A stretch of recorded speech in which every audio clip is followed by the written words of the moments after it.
Greetings, clubbers and clubberettes. Welcome to Saturday Night Star Trek number 79.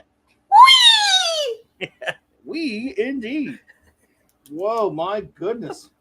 I love that. Hello, my good friends. Thank you all so much for being here. I'm trying to get all the names written down. My chat jumps on me so much. So if I miss anyone, please forgive me. I'm trying not to. That's why it Oh, takes so long to get. Inferior. That's a I new see that. person. I know Inferior. Hello, Inferior. I'm going to definitely get Inferior. I'm getting them written down. I should Nice, probably turn nice, my phone off, nice. though.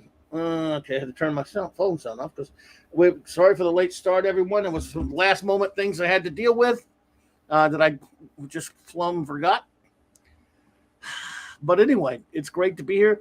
Everyone say hello to the greatest first officer in the fleet. Welcome, number one. I love you. I'm so glad you're here. I love you too. Thank you so much for having me. It's such an honor and a pleasure to spend time with one of my best friends in the whole wide world. I love you very, very much. And I'm so excited about tonight. I missed you all over the week. I just love this crew. You are my Saturday night Star Trek crew. I'm seeing all of these wonderful names from people who I consider to be my true friends. You guys are truly such great friends to me, and you have created such a great crew, such a great Star Trek family here. 735ers unite. We're going to have a great time tonight. Yes, indeedishness. We are indeed. And before we start our shout outs, I guess I'll do a little bit of quick uh, uh, show business, show notes, and then we'll get on it. I'm sorry, I want to get a little distracted at the beginning sometimes because I am trying to write down all of our good friends' names so we don't miss anybody. All our friends who are here with us. Because it's important. You're all important to us. We really appreciate you hanging out with us on Saturday nights. So, quick show notes. After tonight, folks. Wow. Well, of course, Monday night it'll be Monday Night Marks and Comics Talk, and then Wednesday night I'll have my usual wild card Wednesday night, and Thursday night, of course, please join us for the Clubhouse, Globby's Clubhouse with Mark and Raquel and myself. But starting a week from tonight on Saturday Night Star Trek, we're here That's right. for Deep Space Nine. That's in Star Trek. Deep Space Nine. We're going to go to the standard 4 episode format. We And I'll are. make a better one than this later. I made a really crappy one I had to throw together. So, yes, indeedy, folks. After tonight, we move on. And we will boldly stay where no one has stayed before in one spot in space. Well, let's look over our shoulder for a second and maybe bring some people up to speed who have never been here before. This is Saturday Night Star Trek on CLOBBERIN Times. And around here, we have something called the 735 Club. Because if you add up all of the iterations of Star Trek from 1966 to 2005, that beautiful number 735 comes up. So, welcome to the 735 Club. And looking over our shoulder, folks, we have gone through 79 episodes and 6 movies of TOS. We've gone through 22 episodes of the animated series, or TAS. We've gone through 178 episodes and 4 movies for TNG. What lies ahead? DS9, 176 episodes. We'll be celebrating, we'll be crying, we'll be laughing, we'll be booing and throwing fruit. We'll be doing all sorts of things for DS9, 176. Voyager 172 and ENT 98, which will make the 735 Club complete. So, the new chapter, Deep Space Nine, next week. Indeed. And I cannot wait. But we got to get through tonight first. And we will. Oh, boy. So let us start up with with our our hellos, our greetings to all our wonderful friends who are here with us tonight. Anyone Mhm. else? Let's see. We got quite a gang here already. Starting with, of course, the great Mark D with a C, our chief engineer. Yo, Yay. buddy. Our great chief security here is here. Lord Thoth. What's up, buddy? Avon lives and long live the Legion, bud. And Mrs. LT. Hello, LTs. Yes. My love to you. And I should say, I should interject before we get going here, although I hate to interrupt my captain. If you hear any noise in the background, I do beg your pardon. I live in Canada. It was nearly 30 degrees today, not including the humidex. So probably well over 30 degrees Celsius. So I don't know what that is in the United States, 100 degrees Fahrenheit. So I have the window open. So if there are kids riding by in their bicycles or cars driving by, I want to apologize, but without that window open, I will melt. So No problem. I beg your I pardon can't if hear you it. hear anything in the background, boss man. No, I can't hear a thing. And if we do, we don't, no one minds. Shout out to the great Cardinal Sin for thank you, Cardinal Sin. You're too kind for the Cardi! $20 super sticker. Buddy, thank you so much as always. Oh, You're very Gil, generous. And I appreciate that, Gil. Thank you so much, man. what And I a hope you're doing sweetheart. well. What a great pal. And I Yeah. appreciate you, man. Also here with us tonight, of course, is the great bronze wrencher, Eric K. What's up, Mwah, brother? mwah, mwah. The wrencher of bronze indeed. Love My you, love you. big time friend, long time friend, Maddie's daddy, aka the great Steve Mitchell. Yay! And he made such a nice comment, Maddie's daddy, Steve Mitchum. Of course, he's a friend, a longtime friend for me on this show because Steve's been here since the beginning. And he was saying how much he enjoys the intros and extras that I make and the ads that I make. And that means a lot because he works in the business. So I love you, Steve Mitchum. And I read all of your comments. I know everything you say. I saw that wonderful compliment that you paid me. And you're such a good friend and such a sweet person. Thank you so much. Thank you, buddy, for being here. Wagnar's here. Hey, Gwagnar. Wagner! Indeed. Our new friend, I love that. Shooter8323. Hey, Shooter, what's up? Pew, pew, pew, pew, pew. Another fantastic friend and great wrench. Our good buddy, the great Chris Persia. Buddy, thank you so much. And thank you for all that great art you make over there for me and over there and help me promote it Twitter. You're too kind, my friend. We really appreciate you, buddy. Thank you. He spoils us, and he's so You do. talented and so caring and is such a good friend. He takes his personal and professional time and puts it into these gorgeous posters. Like they're the best show ads They're on amazing. and for YouTube. And I love you, Chris. So I'm sending you, bud. billions of kisses for your whole face. Michael Beacon popped in, and of course, to his lovely lady as well, Cassandra. Thank you both. Yeah. Hope you all are doing well tonight. Good evening, Beacons. Sending my love to you both. Indeed, another great couples here, Raymond and Sandra Feliciano. We're here. Hey, Felicianos. King Dolphin TV. King Dolphin TV had a great time talking Legion of Superheroes over there last Wednesday night with our buddy Lord Thoth. And that was, again, Raymond. Thank you so much for having us. It was a lot of fun, buddy. Thank you. Oh, wonderful. Pleasant Valley Picker. Yo. Easy. The man of iron himself, D. Bud Martin. What's up, brother? Hey, nice to see you. Hope you are feeling well. The Fanty, as in the Phantom Outsider. What's up, Pete? Oh, Yeah. how you doing? Phantom Outsider. Phantom Outsider was a man. He was a big man. Anyway. Is a man. He is a big man. He still is. I don't know. I got to be mean to him because he's always mean to me. Let's face it. No, I'm just kidding. We love the Phantom Outsider around here. We do. Cal L. Buddy with the Super One. The real soup. Stephen M. My love to you. Good to see you there, buddy. James Caserta, welcome. And to answer your question, yes, everyone is a wrench here except for you. JT Well, yeah, Kirk, and up?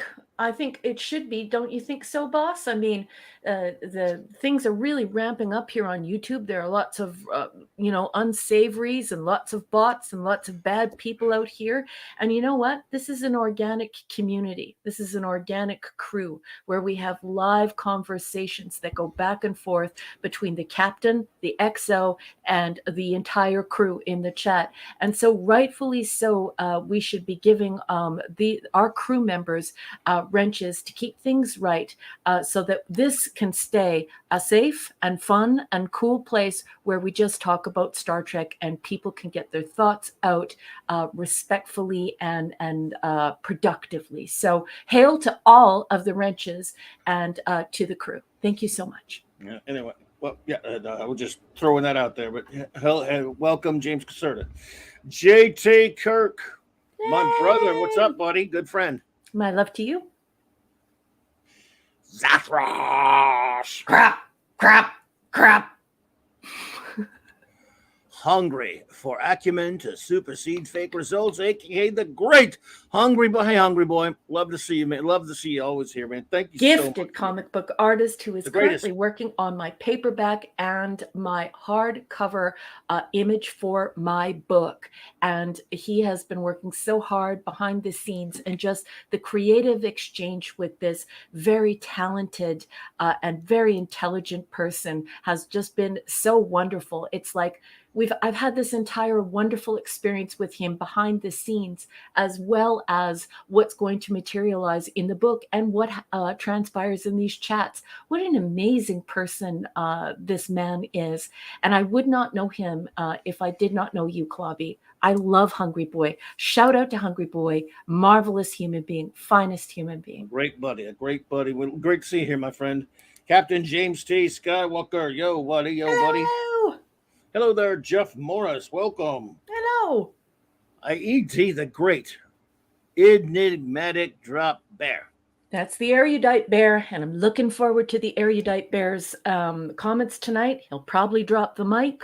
Also, I would just like to send an update from the captain and I, sending our love and support to your family. I know there's been some stuff going on behind the scenes. I just want you to know that the captain and I are here. I know things are improving on your end, but you know what? Continued love and support your way, Edie, and looking forward to jamming, to riffing on these two movies with you tonight. Indeed, it's just Diesel. Welcome back. Good to see you again. I understand you said. I think you said you're a mod over there at the great quarterback Garrett. Well, big respects to him. I'm he's a cool dude, so that's cool. And thank you for being here, Diesel. I love Diesel. Diesel's very cool. Always good to see you. Let's see here. I had to call him Scuba Pete. Scuba Pete and Leslie. Rascal. Yes, indeed, and Leslie. If you Leslie, of course, not only a lovely lady in her own right, but actually keeps that guy in line. So, and that's no small task. Let's be honest. Kindest people, most beautiful family, and you should follow Scuba Pete on YouTube. Boy, this man knows his merchandise. And I know in the business you guys call it toys because you're collecting all of these models and these toys that were out 3-4 decades ago, 5 decades ago. But for us normies, when it comes to toys, think of it as merchandise. You could learn so much from Scuba Pete. Folks at home, pop on by his channel, interact with him. If you like collectible things, if you want to learn about the lore and the merchandise that surrounds some of these wonderful geek enterprises, you got to get your keister in the seat to watch his show because, boy, you learn so much and you have such a wonderful time with great people. Monkey G-Bus. Monkey G-Bus. Good to see you, my friend. Inferior, welcome. Good to see you again. Hello, hello. Dad Man of the Dad Man Clan, great to see you, my friends. I hope you and your wonderful family are doing well, buddy. Mwah, mwah. The great Terrell 782. Always a pleasure, my friend. Great to have you here. Hi, Pop Culture Curator. Hello. Let's see here. Sorry. Old buddy Pat S. Dude, what's up, man? I hope you're doing better. It's good to see you, brother. I hope. Did you hear what he said? No. He just cannot endure these movies, but he'll be jumping back on board with the crew when we start DS9. So he said he'll be in and out of the chat tonight. And it will be so good to have Pat S. back on board the Saturday Night Star Trek ship. I didn't know who you were talking about. Who said that? Pat S. Oh, okay. Wait. You didn't watch it? Everyone else suffered and you didn't have to? Dude. What's that all about, man? Come on, buddy. All right, just kidding. Wolfie. Oh, my Wolfie. Great to see you there, my friend.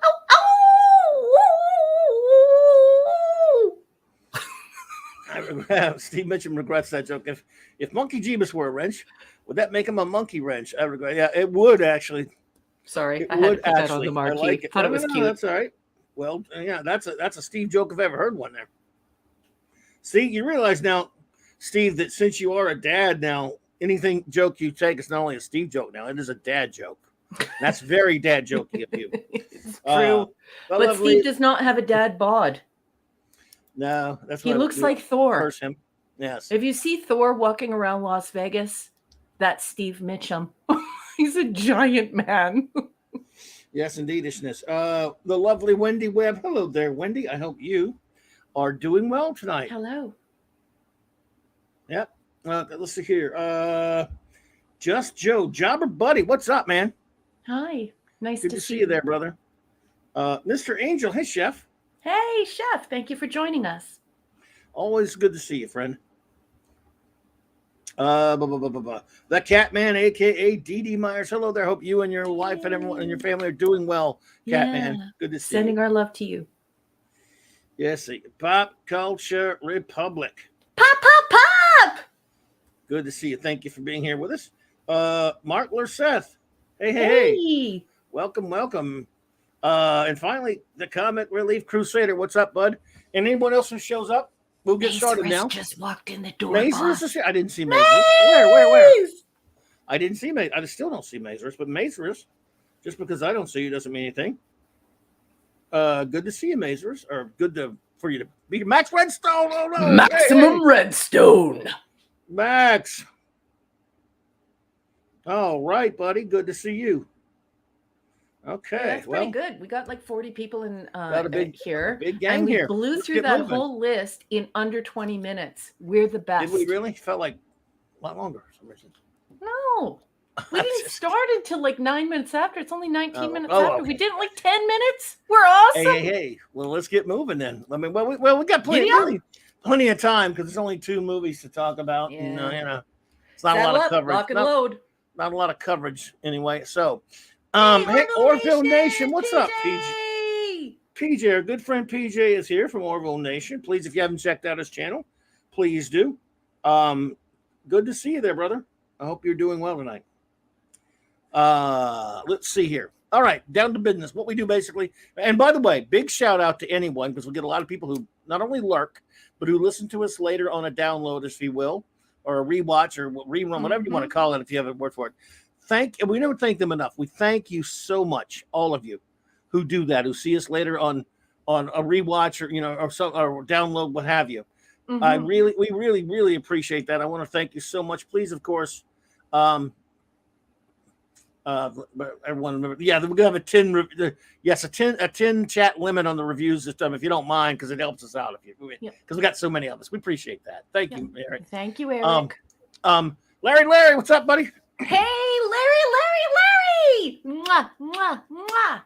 Yes, indeed. But by the way, again, that means a lot to us that you listen later or whatever. So thank you so much.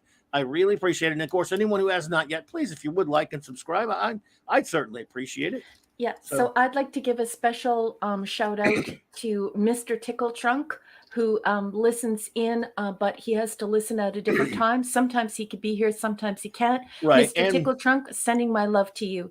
I would also like to shout out. That's right. That's right. And Eric O'Sullivan, my Irish countryman. Hello to Eric O'Sullivan and anyone else out there who is listening in. Thank you so much. Yes, and people listening on the rewith. And yeah, Eric O'Sullivan, my good buddy, hadn't talked to him in a dog's age, but we got to talk to him soon. So, all right, everyone, and for anyone who is joining us new here, well, what we do is, of course, we're on a mission from God to review all of real Star Trek, and of course that means 66 through 05, the only legit Star Trek that there is, because nothing else with that label counts. None of it's real Trek. So we started out at the beginning of January of 2021 reviewing Star Trek the original series in production order. After that, we moved on to the animated series, then the original crew films, and a couple of weeks ago we finished with all 7 seasons of Star Trek the Next Generation. Last week we reviewed the first 2 of the 4 TNG crew films, and tonight we end our time with the crew of the Star Trek The Next Generation, reviewing their last 2 films, Star Trek Insurrection and Star Trek Nemesis. And then Next week, my friends, we move on to Star Trek Deep Space Nine. And a lot of us are really excited about it, including me. I already started watching it, but I'm still going to go back and start binging it all over again at the beginning so we can review them. We'll have 4 episodes a week, as we always do, until we get to the end of the season if we have like an uneven amount or whatever. So hello there, Mr. Desai. I'm sorry, Mitt. How do you say that? I can't see the name. That's Mitesh. Mitesh. Desi? I'm sorry. It could be Des. It could be Desi. It just blew by really fast. But Mitesh is fine. You can just call him Mitesh. Yeah, Mitesh. Sorry about that. I didn't see it very quickly. Mitesh, welcome. I've not seen you here before. Always a bit clobbering times. Welcome to you. So now, what we do, we usually have some kind of source to cover the film a little bit, and then we talk about it. We give our views and thoughts on the film, and then we ask our wonderful chat to after we've done that, after my first officer Raquel and I have done that, we give you we get you to chime in. You can give any after we've rated the show and everything, the episode, or in this case tonight the movies, we will ask you for your thoughts. Seeing you from Doomcock. Well, Doomcock is a great, wonderful friend of mine, and I appreciate that. A ball shout out to the great future ruler of Earth, Doomcock. And welcome, Mitesh. So that's basically what we do here. And now I will turn this over to my wonderful first officer, Commander Briggs, and she will start out reading. I'm not sure what her source is tonight, what she's reading. I think it's still Roger Ebert. It is because, well, let me explain why I chose Roger Ebert. It's fine. I just wanted to tell them that we're going to do that, and then we're going to get rolling. But go ahead. Yeah. But it's very important for people to realize one of the reasons why I chose Roger Ebert is because he gives a great synopsis of the movie as a viewer, but it's also very time capsule-y because what I have done is I've actually internet archived his original review from December 11th, 1998. So what's really cool is it's imbued with all of the feelings that many of us, many Trekkies felt as well. You know, a lot of people know that Roger Ebert is a bit of a normie, but he also claimed to always love Star Trek. So I really like this idea that we have a critic there to offer a little bit of a summary and to give us a feeling, the feeling from that zeitgeist, from that particular time period of when we were watching the movie. Okay. So without further whatever they call it, we are about to start with our first film of the evening. Are you ready, everybody? Yeah. Okay. The first one is, go for it. You can tell them. It's Star Trek Insurrection. You would see this on your streaming services as Star Trek 9. The budget, this was first went into theaters on December 11th, 1998. The budget for this film was $70 million, and the box office was $117.8 million. And I'm going to be reading Star Trek Insurrection.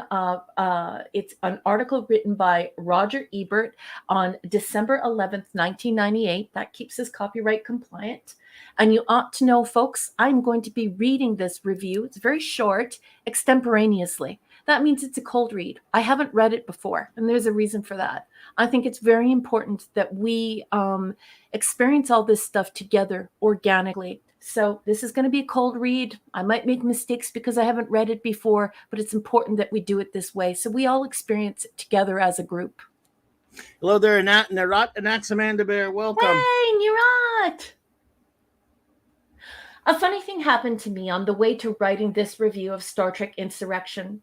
I discovered that several of the key filmmakers disagree with the film's plot premise. Maybe that's why this 9th Star Trek saga seems inert and unconvincing. Here's the premise. In a region of space known as the Briar Patch, an idyllic planet is home to a race known as the Baku. They are members of a placid agricultural commune, tilling the neat rows in their fields and then returning to a city whose Neo-Greco-Roman architecture looks uncannily like a shopping mall at Caesar's Palace. The Baku are a blissful people, and no wonder. They have the secret of immortality. The multiphasic radiation generated by the planet's rings acts like a fountain of youth on their planet.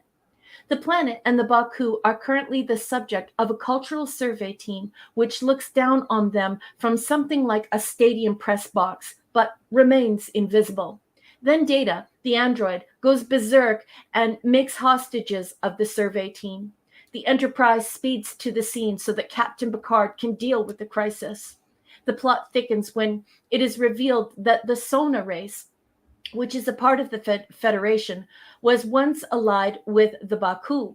But the Sona chose a different path and are now dying out, most visibly in a scrofulous countenance of their leader.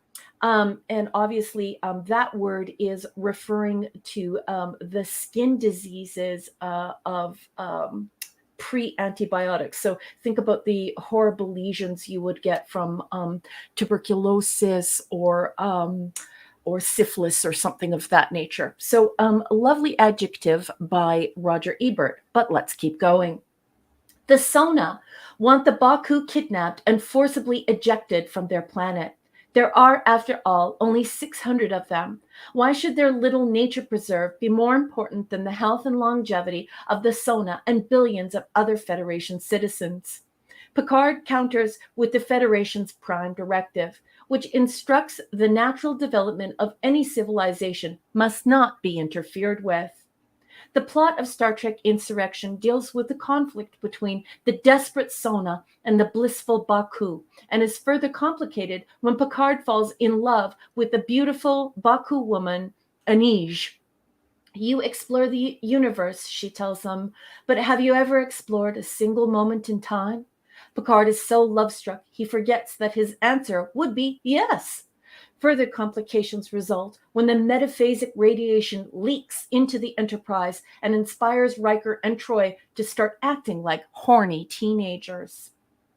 As the best minds in the Federation wrestle with the ethical questions involved, I was also asking questions, such as, aren't the Baku just basically living in a gated community? Since this Eden-like planet has only 600 inhabitants, why couldn't they use the planet as a spa, circling inside those metaphasic rings and bathing in the radiation, which is probably faster acting in space than down on the surface? After all, we're not talking about magic here, are we? Oh, he's being mean. Oh, I love that he's being mean. Above these practical questions looms a larger philosophical one. Would it be right to sacrifice the lifestyle of 600 Baku in order to save billions? I think maybe I would, in quotes it says here, says Jonathan Frakes, the film director and co-star, when I asked him that question after the movie's press screening. Hey, Jill, Jill's here, by the way. Hey, Jill. Oh, hey, Jill. Hi, sweetheart. Good to see you, Jill. Good. You've got to be flexible, Stewart said. If it had been left in the hands of Picard, some solution would have been found. Absolutely, Spiner said. I think I raised that question more than once. I had to be very narrow-minded to serve the character, Murphy confessed. I agree. Our own civilization routinely kills legions of people in wars, large and small, for reasons of ideology, territory, religion, or geography. Would we contemplate removing 600 people from their native environment to grant immortality to everyone alive? In a flash, it would be difficult indeed to fashion a philosophical objection to such a move, which would result in the greatest good for the greatest number of people. But what about the rights of the Baku? Shouldn't they volunteer to help us out, especially since they need not die themselves? The plot of Star Trek Insurrection grinds through the usual conversations and crises as the evil Raphael, or however you say his name, and his men carry forward their insidious plans, and Picard discovers that the Federation itself may be willing to play fast and loose with the Prime Directive. That's not exactly new. In the previous 8 movies, there have been, in fact, many shots fired in anger at members of races who perhaps should have been left alone to develop naturally, presumably even if such development involves aggression and hostility. The overriding principle, let's face it, has been the Federation's own survival and best interests. So why not allow the Sona the same ethnocentric behavior? The movie is a work of fantasy, and these questions are not important unless they influence the film's entertainment value. Unfortunately, they do not. There is a certain lackluster feeling to the way the key characters debate the issues, and perhaps that reflects the suspicion of the filmmakers that they have hitched their wagon to the wrong cause. The movie is shorter than a usual Star Trek saga. That is true. It's only 103 minutes, as if the central issue could not bear scrutiny at the usual length. Think of how much more interesting it would have been if the Baku had joined an interracial experiment to share immortality. What would happen if everyone in the Federation could live forever? Think how many more sequels there'd be. And that's all Roger Ebert has to say about Star Trek Insurrection. The article is dated December 11th, 1998, and that ought to keep us copyright compliant. So, Boss Man, what did you think of Roger Ebert's review, and what did you think of the film? I'm not too sure I can review this because you're supposed to stay awake when you review something, and this movie makes me sleepy. Yeah. Yeah, it was again his review. I don't know. I mean, it's tough to tell. Don't your eyes glaze over when you even talk about the plot of this movie? I don't know. Mine do. I'm like, this. It feels more like there's just some stretched out episode, or maybe a two-parter that really doesn't even deserve to be a two-parter. Agreed. Doesn't even deserve to be made at all. Yeah. Story's stupid. I'm tired of bad admirals. This was just an excuse. Remember, again, broken record. I don't care. Star Trek belongs on movies, TV screens for this very reason, the very reason of the last three films. You have to have a big, sprawling action adventure, then it kind of stops being Star Trek. It's got to be the pew pew. They come up with this lame ass question about the 600, the needs of the 600 and blows, and defending the. Well, I'm not going to go into the analogy. I'm not going to get suckered into the debate they want me to be in, because this movie doesn't earn the right to make you think and have a debate seriously on anything, because it's boring and it's badly written. It is just this movie's embarrassing. Everything about it. Every scene is cringy. So I'm not even all that interested into the philosophical question that it poses. Not one bit. Because it doesn't earn it. Thank you, no. Max. I'll check it. It's just this. Oh my God. I can't even work up a real big opinion of the movie, other than it's just I watched it, and when I went to the theater to see it in 1998, walked out like, did I just watch a movie? And I don't know if I've watched it since then. I think maybe once at some point, maybe, until of course the other night. And I watch it now, and I'm like, did I just? In fact, I fell asleep a couple times. I had to run it back. It's just. What's not boring is embarrassing. There's nothing compelling about this stupid story. It's not really a Star Trek story that much. I mean, it is in some ways, just not a very good one. So I don't know. I don't have the only strong feeling I have for this movie is I need a lot of sugar to stay awake. So cardiac paddles. Let's go into your notes, because I'm sorry to say, I don't have a lot to say about this movie. I know we're going to be quick tonight because there's not much to say. This movie doesn't deserve much review. No, quite frankly, no, it doesn't. And I was pretty mean with it, but folks, when the boss says, "What about your notes?" He really means my notes. So I rewatch Star Trek in chronological order every year, starting on January 1st. And so I thought, what could I add to this show? And so I take notes so that we can have this organic conversation about every iteration of Star Trek that we cover. So I actually take a pencil and a piece of paper, and I write notes. And so here are my notes on Insurrection. About Worf singing and Data singing. Okay, this is not a movie. This is not a film. This is an episode. It could have been done in under an hour. Asimov would have loved Data's reaction to the ethical routine.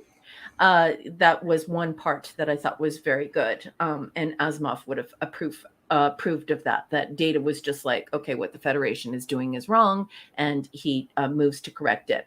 The new uniforms are disgusting. They look stupid.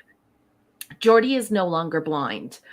We've listened to LeVar Burton speaking extensively in modern times on social media and through social media about how he did not want to be a visually impaired person because he feels as though he has very expressive eyes. So there was lots of complaining about him having to wear the piece of equipment that was fashioned after Gene Roddenberry's daughter's banana comb.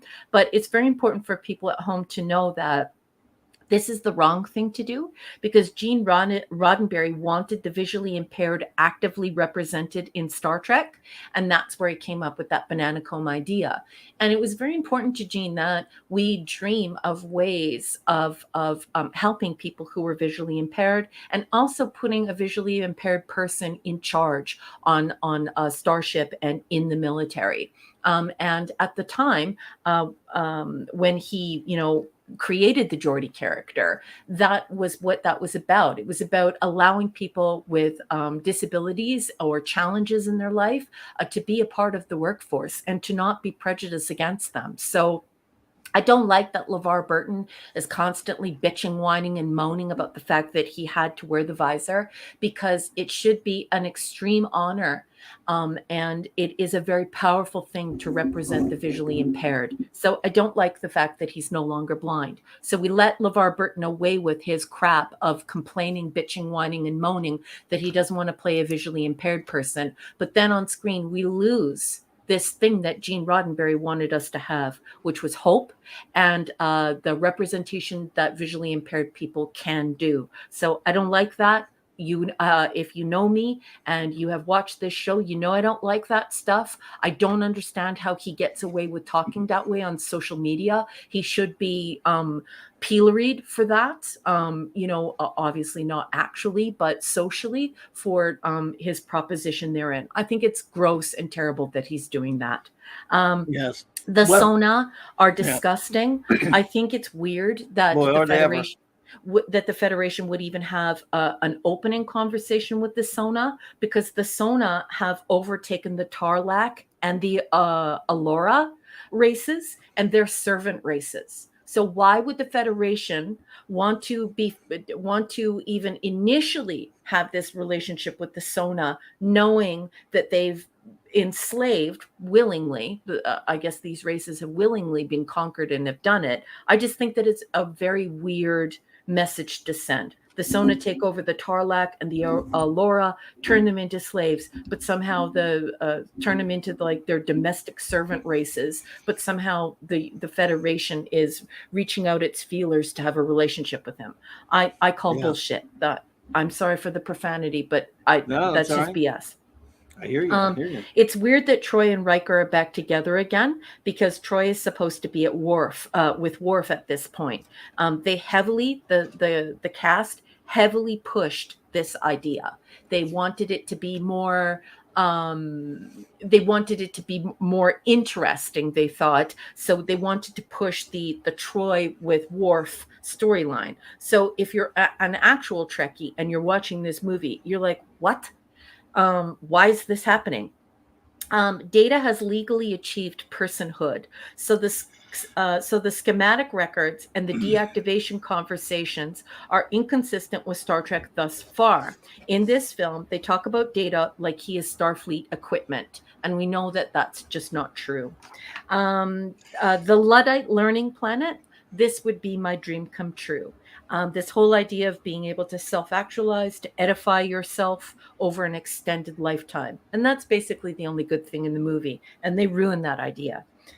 Troy says she's never kissed Riker with a beard before. This is poppycock. Anybody who watches Star Trek knows it's poppycock. Troy has kissed Riker plenty of times with a beard. So why are they doing this? This is a dumb line. Stop writing dumb lines. I forgot. The robot and boy storyline is absolutely beautiful. This is one time where we get to play out the lion looking for his heart, Pinocchio wanting to be a boy, and the little boy who acts in this film is quite good. But once again, it's buried in horse poop, so you don't get to enjoy it. The evil admiral is evident from the outset of the film. We're tired of the evil admiral. The dock and shoreline doesn't change after the dam is lifted where the crew is. So if the crew were there and the water line changed that much in the lake, that would be affected. So they change everything except for that. So that always stands out to me as a big boo boo. Um, the pimple scene with Worf is weird, and this is immature behavior on the part of the writing staff. Data smiles, but he isn't using his emotion chip. We see this twice in the movie, and it's annoying. In this movie, we bring up the Middle East and we broach Palestine versus Israel. Then big statements about divisive and volatile political issues in real life, a whole conversation about oil and gas, corporations and power, and then we just stop talking about it. That's it. And so what my husband always says in the background is, without these lines, they think that we're stupid. So they need to explain to us the allegory they're trying to create on film instead of just showing us. So they tell us instead of showing us, and it's ridiculous and infantilizing and insults your intelligence. And then I wrote in yelling all caps, "The captain's yacht." It's dumb that Data repeats the boob line that he heard the girls say. It's supposed to be a funny, but it makes a Data look stupid. He would never say that. Like, have you noticed how it's making your boobs firm up? Data would never say that. That's dumb. This movie struggles writhing around, looking really gross for too much comedy. Stop that. It's undignified. Where's your pride? The Riker maneuver. The Riker maneuver. So, yeah, Picard, the joystick. Yeah, exactly. The Atari joystick. Picard gets buried in a cave with another woman, and this time it's Anij and not Beverly. So that's ripped right out of the TNG episode, almost identical. How does Picard slow down time? And then I put in yelling all caps, huge eye roll here. So they never explain how Picard learns to slow down time. Some nice hand-to-hand combat with Worf. We have some okay closing scenes. The weird Worf reassures the Decker unit's Imzadi status is off-putting. So we have Worf reassuring the Decker unit that his Imzadi status is great, and on a go-forward basis they can ride off in the sunset together. I thought that whole conversation was whack. Poopy Stew is not compelling as a romantic interest. Stop doing this. You're grossing me out. And how will they stop billions of people and thousands of species flooding their world, seeking immortality and the ability to control time? So this would make Risa look like, craft dinner. In comparison, you would definitely want to go to the Baku planet because there not only could you have an instant facelift because you would be years younger, but you would learn the ability of controlling time. So why go to Risa and get your naughty bits touched when you could just go see the Baku and become young again? Those are my notes. Mistral Niblick, I've not seen you here before. Welcome. I like the name Mistral. Reminds me of an episode of Enterprise. And a Ptolemy's minion and the pepperoni. Bum, bum, bum, bum, bum, bum, bum. Hello, right? Hello. I love you. Good to see you. So yeah. Wow. Oh well, the Worf. The Troy Riker thing. The Worf. I hated the Worf Troy thing anyway. And besides, by this point, this Worf is probably with Jadzia at this point anyway, so she doesn't care. But where's the story editing here? Where's the editor here? What? They don't care. This is supposed to be a film. Yeah, well, they don't give a crap. They filled up enough time and they filmed it. and they filmed to put it on TV screen. You know, it's funny on movie screens. And again, I mean, visually it looks fine. The visuals are fine. It was done, but they were, you know, done by what Lucasfilm or whatever. So I remember Poopy Sue back then in an interview back when this came out, saying that, you know, when this film was released, I can't remember what point of the year it was, but we just started seeing trailers for Star Wars Episode 1, The Phantom Menace. And he was like, wow, I look at our film coming out, then I look at them. And he said he's almost embarrassed because he looks how great the Star Wars movie looks, and we're just nothing. We're not coming. He was actually picking on his own film because that looked like the big leagues, and we were just like the backbenchers. Okay, dude, that's a great way to talk about your movie coming out. I'm dummy. But yeah, but it's also his fault that the movie is like this. Because everyone who has read anything in Star Trek and has read the verified texts, not the internet or stupid memory alpha, but actual texts with interviews, knows that he wanted effing and effing. And, you know, I don't like using profanity on air, but he always wanted romance stuff, yeah. You know, and he said openly in Modern Times, he said it to Vulture magazine. He's always wanted Star Trek to be more like Marvel. He's always wanted to do fighting scenes. Yeah. He always wanted to do sex scenes. He wanted to have lots of romance and stuff in the show. He didn't want to wear the uniform, so much so that to get out of it in his contract, he went to his chiropractor and had a chiropractor write a note for him so he didn't have to wear the uniform Gene Roddenberry made. Like, it sucks because of him. He did this. He wanted effing and effing, and he got effing and effing. Here it is. He's effing boring. And effing. And he got boring and boring. Hello there, Zax. Welcome. Good to see you. Hey, Zax. Nice to see you. He just got boring and boring, and he got his little movie. And yeah, I don't. Again, it's tough. I mean, it's funny. There are a lot of things I can't stand about the movie, but it's tough to like work up enough energy to single them out. Mm-hmm. Let's see if I can try. He's annoying in it. First of all, Picard. I mean, Picard is just so. Everything he does is cringy and stupid. Now, of course, I love the lady. Now, I will say that the beautiful lady in the film. I mean, that's a natural, wonderful actress. Did a great job. Yeah, she's great. However, I don't know. The rest, it's just again, this thing's just. Wow. See, I'm drawing a blank. I don't care. Hello, Cyber Soldier. Cyber Soldier, welcome. Good to see you. Hello. I'd rather say hello to Cyber Soldier than remember anything about this movie. In fact, yeah. Because I'm trying to think, what really stood out to me. You know, poor old Anthony Zerbe, great actor. It's a shame he had to be the bad admiral in this thing. Mm-hmm. So sick of bad admirals. And you know who started the bad admiral crop? It was actually TNG that did it. Mm-hmm. It was these people that did it. It wasn't. Well, no, actually, actually Trek 6 did start it, but it was in there too. But I'm sick of it. Larry, thank you so much for that super chat.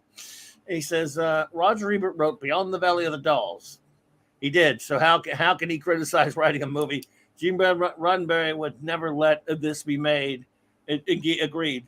R.I.P. 1991. That's right. Yep. Thank you so much for that. Yeah, I mean, I like Ebert, but yes, he did write that. So he is one to talk, right? But still, he was better at movie criticism than writing movies. Yep. So, nevertheless, you're not wrong, Larry. I love Larry. Good point. Yeah. So he did. What are you gonna do? Yeah. But he was good at. I don't know. Sometimes I didn't agree with him all the time on Ebert at all. I mean, there were times I'm like, Jesus, dude. I mean, I don't know if I think I agree with him more than Siskel usually. But yeah. I like their show. So this thing is it feels like an episode that I would be saying that bored me. I mean, I could have been bored at home watching it as a standard episode and not liking it, maybe a two-parter. But of course, they wouldn't have had all that big budget action in it. Mm-hmm. Laughable things are the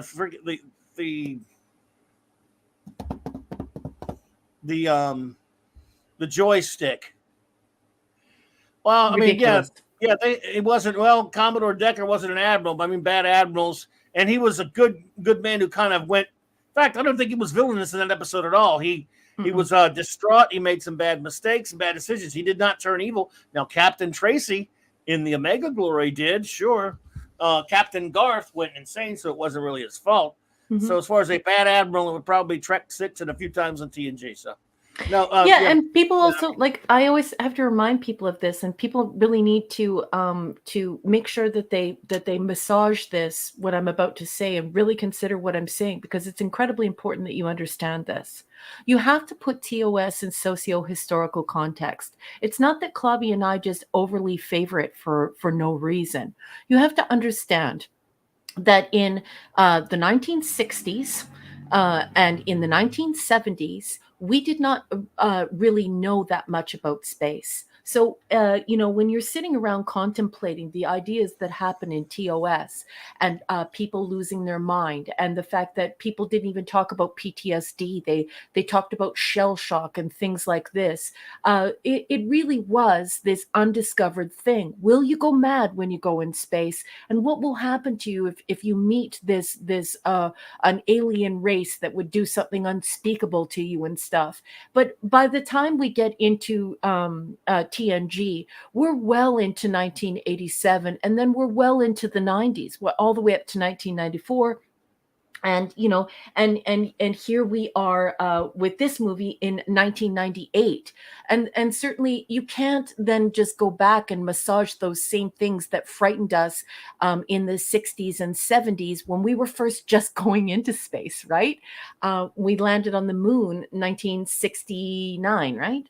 1969. So it's very important for people to realize that when it's new and fresh on TOS, it's not that Clobby and I are just favoring it for no reason. It's because those were our anxieties, our fears, and our explorations. This was something new when it was TOS. By the time we get to TNG, the stuff that's going on with the bad admiral, it doesn't really wash anymore. You're on the Love Boat. You have Captain Stooping. You've got Wesley Crusher. You've got over 1,000 people on board with full families. So it's different when you take TOS to task for something than TNG. And I'm going to go on record here as agreeing with the boss, agreeing with my Captain Clobby here, because when it's done in TOS, it's annoying and stupid. When it's done in TOS, it was really a compelling question at the time. It's tired by 1998. Stop doing that in 1998. It's not 1966 anymore. Well, there you go. But and like I said, other than Captain Tracy, though, and see, Captain Garth, you can't count because if something happened was beyond his control that made him go insane. Captain Tracy did turn evil. That's fine. But Connor Decker was just distraught about what happened, and he went off the deep end. But he actually still was, saved, or a little, he was still a good man. Yep. And didn't do anything evil. So, yeah, Mistral Niblick, that's absolutely, I agree with you right there about Doctor Who and Star Trek, of course. Very good points. Let's go ahead and just knock this turkey out of the park here. What is your rating of Star Trek in Erection? I gave it a C minus. I almost gave it a D plus, but I gave it a C minus. Mm-hmm. Okay. I give it an F. Because it is a boring turd wop, and I just can't stand it, and I don't even like it. There's nothing in it likable. It's not. I mean, it's just this. This was on the big screen where I'm going to be fair to it. Well, no, I'm not, because I'm going to get an F, but I'm going to still say, okay, I'm retracting the F. I'm going to give it this kind of review, almost a non-review. This Star Trek. It almost deserves an A for proving that Star Trek doesn't belong on the big screen, because when you go to the big screen, let's see here. There've only been 2 Star Trek films out of the 10 real ones that had no violence in them whatsoever. One is the motion picture. The other one's The Voyage Home. Mm-hmm. The other ones had a bit of violence, but they didn't really run hyper violent, except for maybe you can count 5 a little bit, and even that not too much. And Trek 6 had some. But for the most part, this is succumbing to modern movie tropes and trends where we have to have a bunch of violence, or we can't put it on the big screen. It's got to be action. It's got to be an action film. Star Trek's not supposed to be an action film. So it did demonstrate that, but it's an F because it's not even a good action film. It's bad. It's boring. I don't buy any of these characters as action. I can buy Kirk mixing it up sometimes. I don't buy any of these people mixing it up. Worf, yes, on DS9, and then in the and the Minion War a little bit, stuff like that. Cisco, I buy Cisco being a badass in fighting. He always fights well, and yet that shows so much more to it than the fights. Once in a while, there was some action, and that's great. I don't mind a little action. Kirk could mix it up. A Kirk fight was a lot of fun, but it wasn't everything.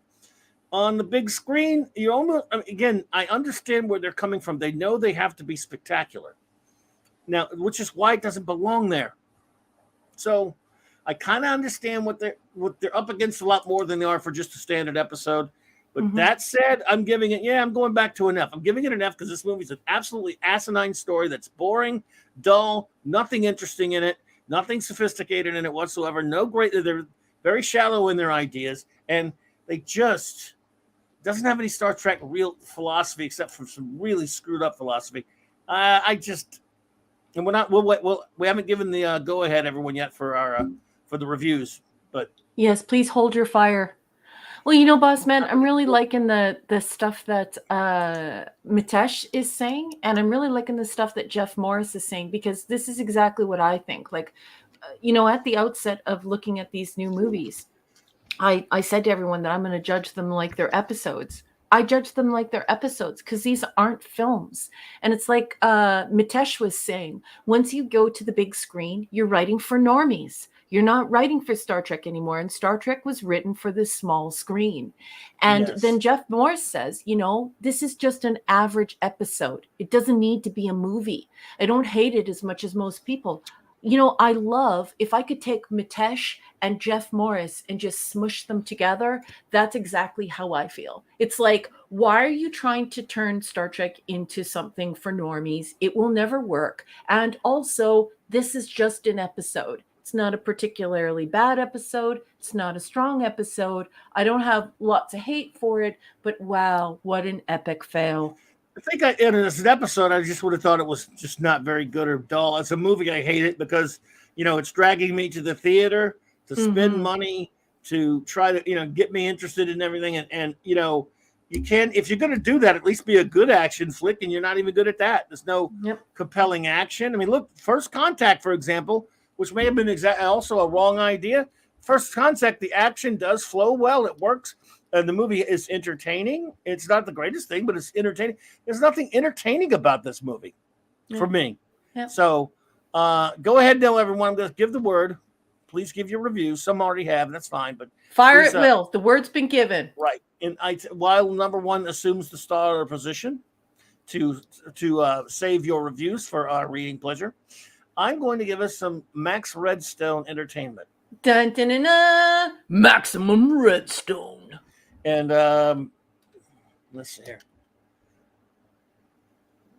I got something cool. Let's see. Wolves Coffee. Mark, you sent me something, but I can't figure out what it is. It's not going to the. I may have to get it later. Do this so late now, I can't really mess with it. Something's wrong. Everyone's sending stuff to my captain when he's on air. Give him a second. I can't. It's not going to the right place. I'm not sure what's happening, dude. So it's not. Whatever you sent me, it's not showing up over here, dude. So I'm sorry. I can't. I hope it was nothing pertinent to this movie. It probably was, but I can't do it. It's not coming up on the Google Drive there, brother. It's sending me somewhere else. So I apologize, everyone. But thank you anyway. I appreciate whatever you tried to do. I appreciate it. But when it's just at this point, sorry, man, engineer. Anyway, maybe when he gets here later, if he wants to do it. So here we go. Insurrection by the great Max Redstone, a limerick, folks. He says, a planet admits explosive gas, immortal people to be kidnapped en masse. Data is pushed quite too far as Top Gun British tar, while the captain goes for some super G-MILF ass. Wow. Thank you, the great Max Redstone. Maximum Redstone. Let's see if you're getting all those. Oh, there are so many reviews. I'm already at 40. They're coming. I'm clicking them all. I don't know why it's doing that, Mark, but okay, yeah, I'll while you're clicking, I will go over here and start reading them. Chris has a three-parter. I always love it when Chris decides that he's gonna like say like a full paragraph about something. I love Well, it. Chris, that's great. Mr. Our new friend, Mr. Niblick asked something about didn't Brent Spiner, uh, begs, didn't they have to beg him to come back because he thought he was too old to play Data or whatever? I don't know. I never heard that. I don't know. Like, I'm going to get into that when we talk about Nemesis, because of course, Brent Spiner helped write Nemesis. I think he was actually trying to like do the same thing with his career that Leonard Nimoy did, which was, anyway, I'll talk about it in the next movie, and we'll talk about, I think, how he was trying to sculpt his career and make sure that he was making the right moves on a go-forward basis. But thank you for bringing that up, and we're definitely going to talk about that. Love that. Thank you. Sure. Well, we'll start out with Larry, who says, my grade is no bloody A, B, C, or D. It's an F minus. Can't say I blame you, sir. Thank you so much, Larry. Cyber Soldier says C. Good moral ideas that Star Trek Past has talked about briefly. If this was a TNG episode, C+. Enjoyed the Admiral's take on why the Federation was allied with the Sona. That says 1 of 2. Did you have another one? It says 1 of 2. I don't see another one, but there it is. I'm getting them. No, you're good. You must have popped it in later. All right. Yeah, and there was a big burp, so they might come in the wrong order to you. I'll watch for it. I'll let you know. He said Picard doing the resistance on the ground, not in character. Him being on the ship fighting have made more sense. Also, the original ending would have made sense with the themes of the film. Gotcha. Thank you so much, Cyber Soldier. Pop Culture Curator says too many multiple texts. I think mine got buried. Oh, well. Sweetheart, yours did not get buried. The comment that you made, I started right at the outset. And don't you worry. If I think it's anything like a review, even if it doesn't have a grade or on it, I send it to the boss to put up on the marquee. So just stay patient, and we'll definitely get to you. And thank you so much for your comments. As long as it's review oriented, of course. Mm-hmm. Because there's so many. Otherwise, there's so many chats. Yeah. Mr. Angel says Z minus. Wow. I hate this movie with a passion. No real plot. It's infantile, two-dimensional characters milking the franchise to death with a quick cash.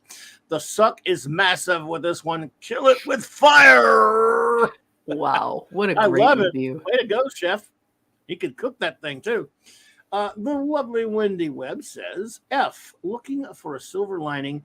Jimmy and I drink a lot of vodka and Coke while watching Insurrection. The hangover was not worth the effort. The end credits was by far the best part. Yes, and it had some Jerry Goldsmith music for you. At least you had that going for you. Who, by the way, Mr. Goldsmith, who surpassed himself with First Contact. This wasn't like his best work, but it's still Goldsmith.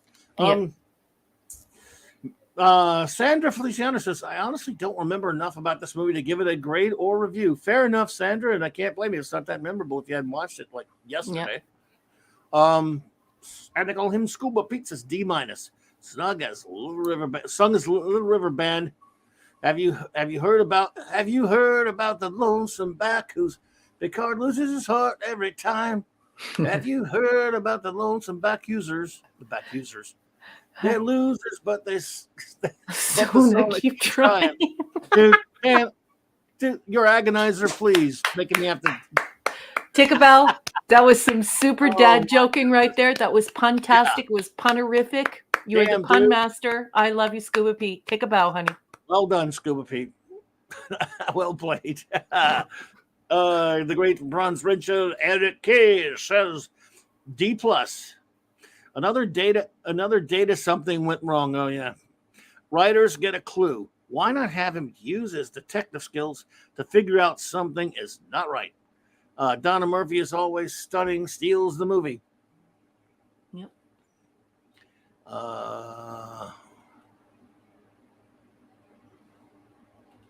Let's see. Why not use the other parts of the planet since so few of them, since there are so few of them? I'm Mhm. sure they would not mind as long as not ruining the planet. Was that addressed? Because now I tried to pay attention to find out if it was addressed. Yeah, I mean, it wasn't addressed. I think basically what they were trying to say is because they were Luddites, an expansive populace would have also been objectionable to them.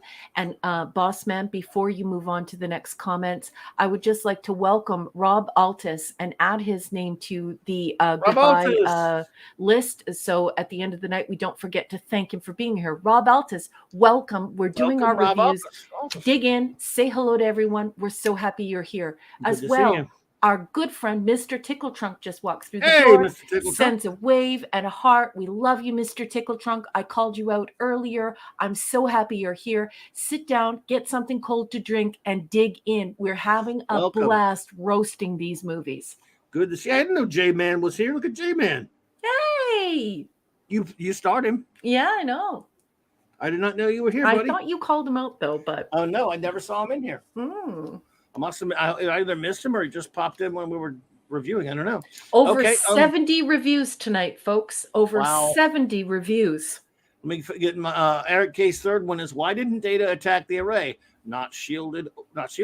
Why didn't they beam off Rao, Afro, Yeah. whatever it is, to face Rufo. Rufo to face justice instead of killing him and by leaving him? So many questions and every answer is stupid, like the movie is Yep. stupid. Yeah, I added that like the movie part. Yep. Wagner says,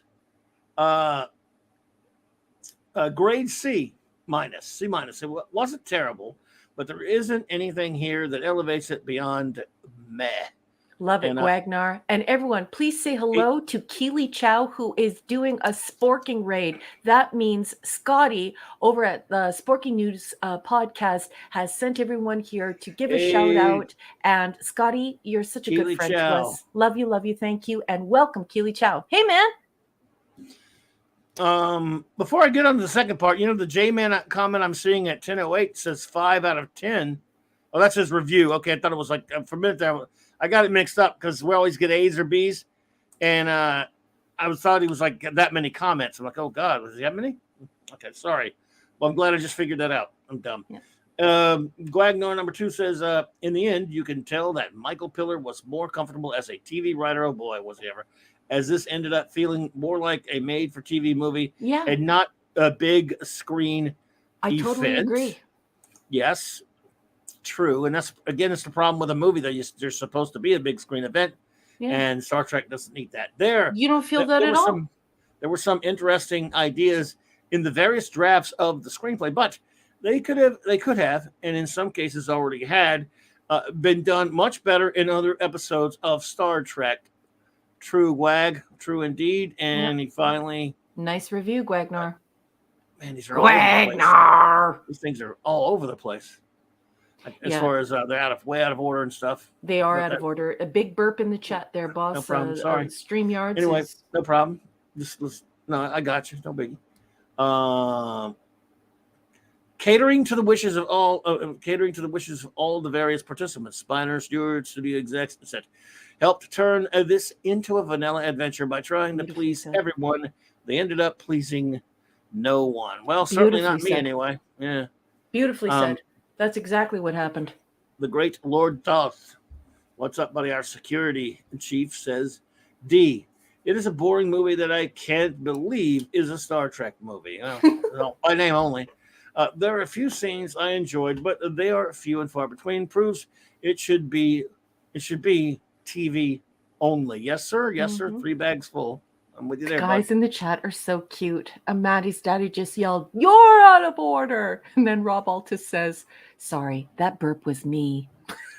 You're out of order.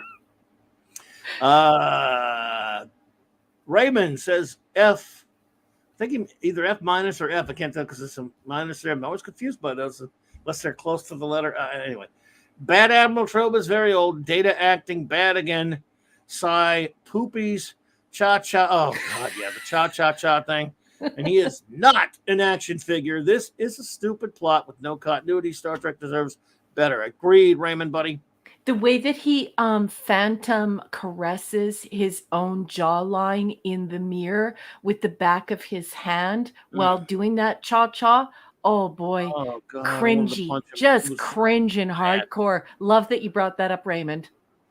The great J-Man says 5 out of 10. It's an elongated, mediocre episode. Yes, sir. It is indeed. So agree, Jason. The great J.T. Kirk says 2 out of 5.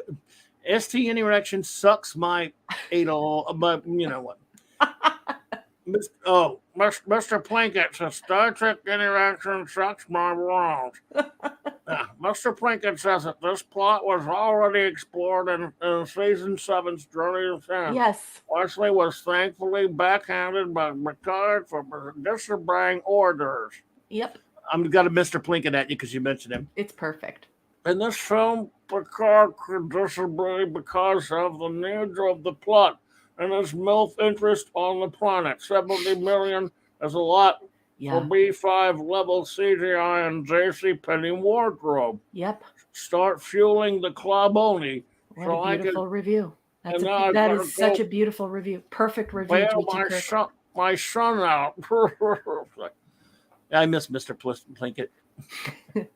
Oh, God. I'm sorry, everybody couldn't resist it. The Phantom Outsider says they never did. Excuse me. D. They never did medical scan on Sana or Baku showing, oh no, they're the same. All F. Murray had to do was go planet side instead of using face taffy pulling machine. One of 109,000. Lol. Kidding. Oh, Phantom Outsider. Did you guys just see what he put up there?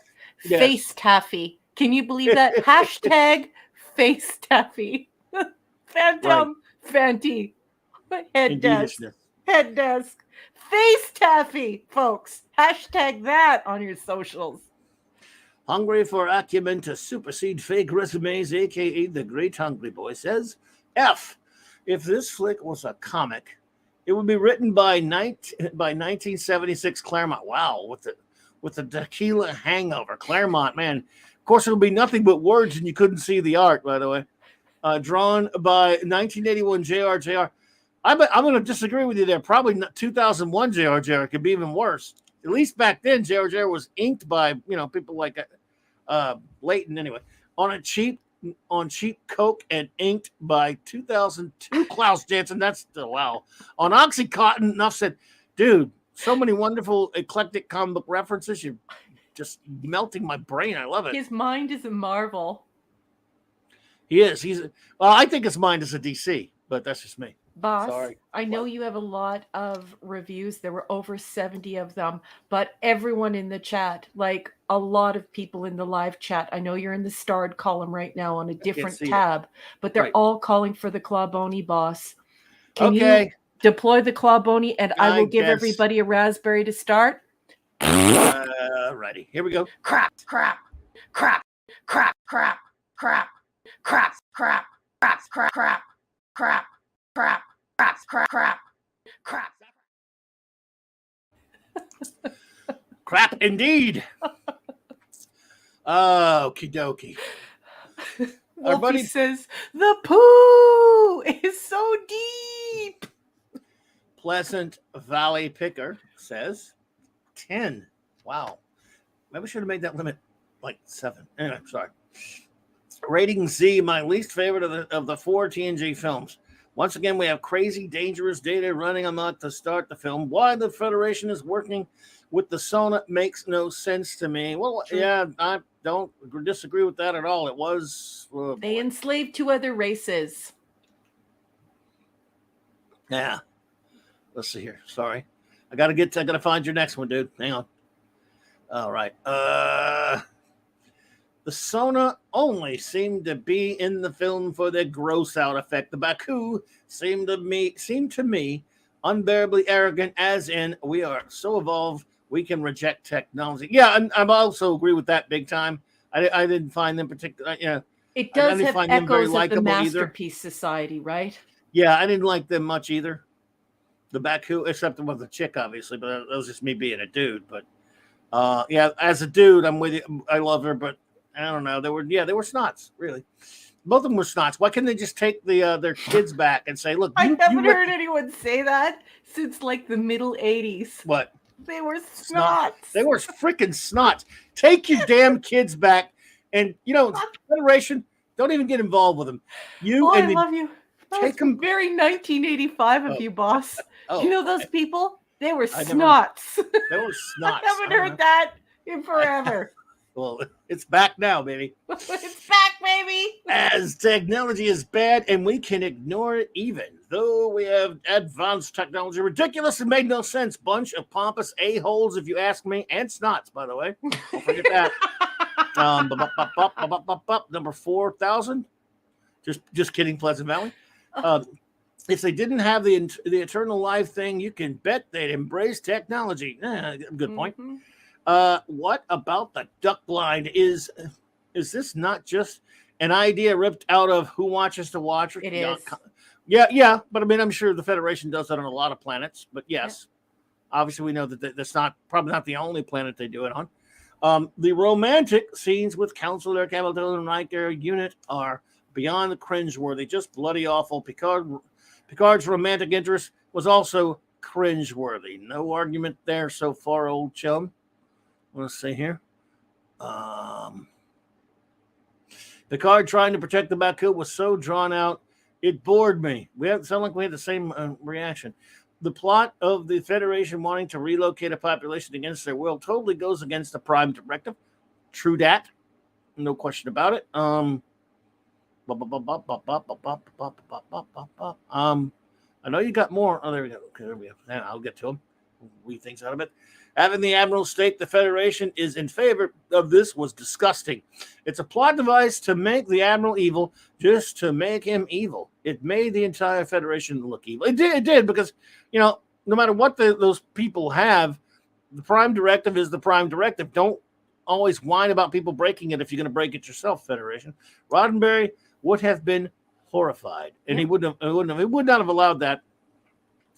Remember, this is the same writing team that said that the entire idea of the Prime Directive was dumb. Oh, there you go. True.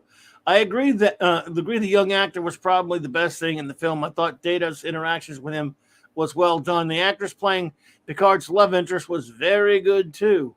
Yeah, agreed. We got one more and we find it. Hang on. Diesel. Overall, the film plot is so muddled and unengaging, it just bores. Yep. I'd rather watch TOS Final Frontier. At least they had some campfire. The campfire scene. It's got a lot more entertaining stuff than this. Oh, landslides. Drivel. I love it way more. Okay, let's see here. Knock out some of these smaller The woke breaker just walks through the door, boss. Hey, the woke breaker. Hello. Welcome. Good to see you, my friend. Let's see here. Woke breaker, dream maker. Sorry. That too. All right, let's see here. Who we have here? We have Pop Culture. Curator says, the problem is the writers were out of original ideas long before TNG moved to the theaters. Mm-hmm. True. Okay, let me work back up here. Max Redstone says, I think the premise for Star Trek Interaction was Rick Berman telling writers to think of the best of Star Trek TNG and either reverse it, take a giant poop on it, or just do both. Oh boy, well, it's tough to argue with that, isn't it? Nothing in this movie makes sense. The Baku don't need to be moved. If they did, they don't need to be kidnapped. The rings don't need to be disrupted by Rafu's what do you call that? Gababa sail barge, whatever the hell it was. I'm not even going to try to read that. We got to take 3 years just to read that one word.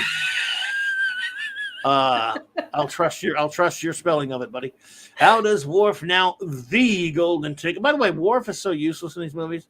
He's supposed to be on Deep Space Nine, but they find it now. The Riker Troy wedding, that's a fair excuse to have him there, but still, it's convenient.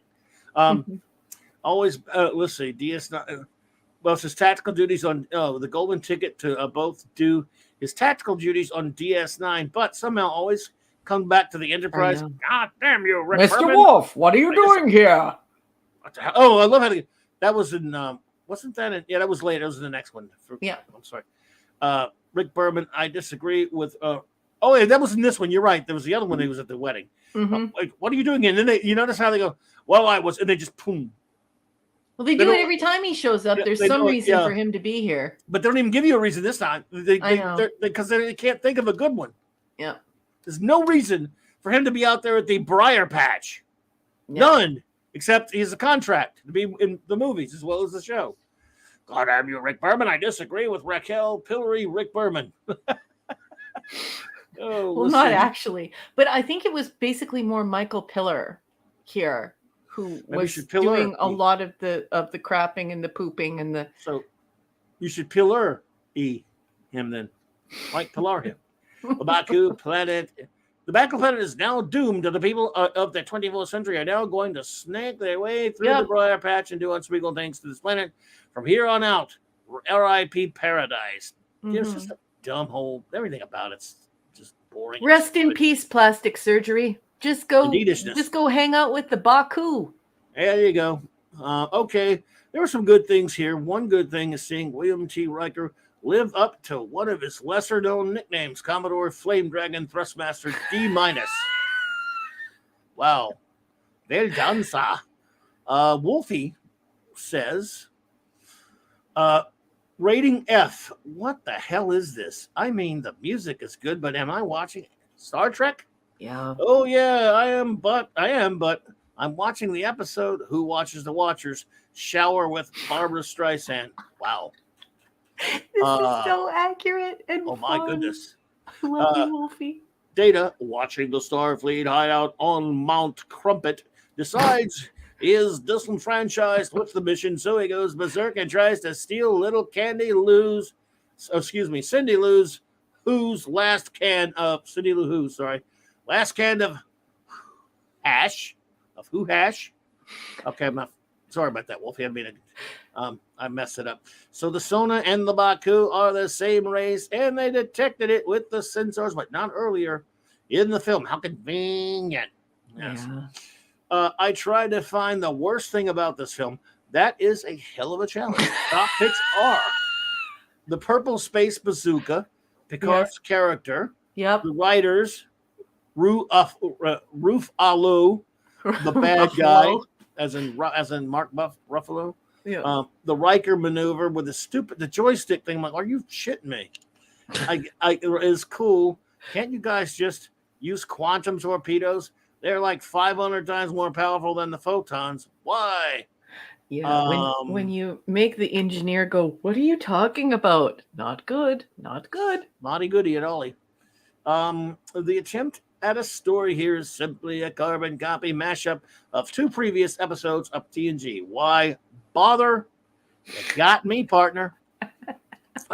Nothing makes any sense in this story. A cloaked ship with long-range transporters needs to be stored underwater.